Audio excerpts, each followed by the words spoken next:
Do your research. The internet is a great source of inspiration, with sites such as Pinterest being ideal for gathering ideas of what you would and wouldn't like your new bathroom to look like.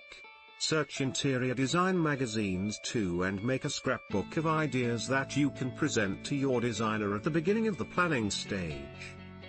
2. Make a bathroom wish list. What are your must-have items and what could you live without?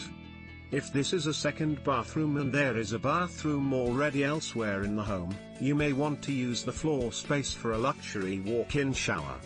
If it is the family bathroom, then clever storage solutions will no doubt be a priority. Think about who will be using the bathroom, and how they will be using it, to help you formulate a tick list.